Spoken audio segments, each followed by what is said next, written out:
अक्षय आठवले यांच्या बाबतीत सुद्धा ह्यांनी काहीतरी केलंच असेल यापूर्वी।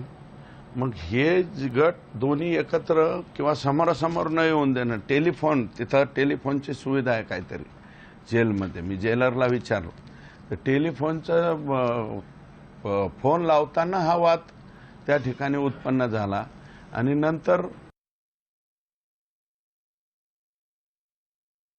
गृहामध्ये नेमकं काय घडलं, दोन गटामध्ये काय वाद झाले, कशामुळे झाले या संदर्भात?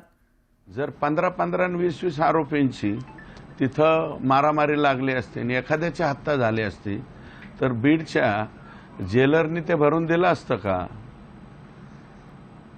आणि मग तुमच्याकडे काही रिक्त जागा आहेत ते म्हणाले माझ्याकडं, रिक्त जागा भरण्याच्या बाबतीमध्ये त्यांनी अगोदर पाठपुरावा केला नाही का? आणि हे जे आरोपी आहेत काही VIP ट्रीटमेंटच्या बाबतीमध्ये त्यांच्या बाबतीत तक्रार होते, टेलिफोन आतमध्ये पोहोच होतोय, स्वतंत्र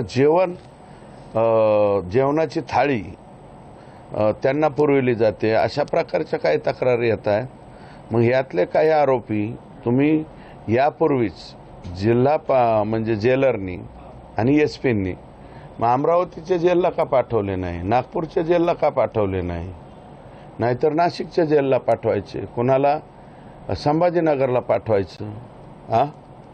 आणि बरेचसे आरोपी लातूर जेलच का मागतात? कोणत्या कोणत्या आरोपींचे नातेवाईक लातूर जेलला आणि बीड जेलला या ठिकाणी काम करतात? SP साहेबांना माहित नसतं। आता मग तुम्ही काही मागणी करताय, अमरावती असेल किंवा नागपूर जेल असेल? 100% माझं म्हणणं आहे की हे जे अशा पद्धतीने हाणामाऱ्या होण्यापेक्षा यातले ज्यांच्यावरती आता बबन गीतेच्या बाजूच्या किंवा यांच्या तो महादेव गीते किंवा अक्षय आठवले यांना VIP ट्रीटमेंट दिल्याची चर्चा आत्तापर्यंत कधी झाली नाही। VIP ट्रीटमेंट कोणाला दिली जाते तर आकाला दिली जाते।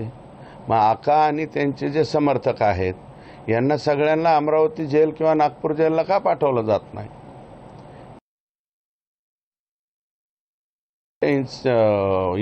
असे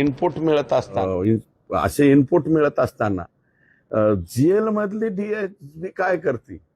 जिल्ह्याची DSPचा तर नंतरचा विषय, परंतु जेलमधली DSP काय करते? किंवा आम्ही पाहिलेलं आहे बाबा शोलेमध्ये, जेल में काय कोने कोने में हमारे जासूस है, तर जेलच्या कोने कोनेमध्ये हे काय करत होते?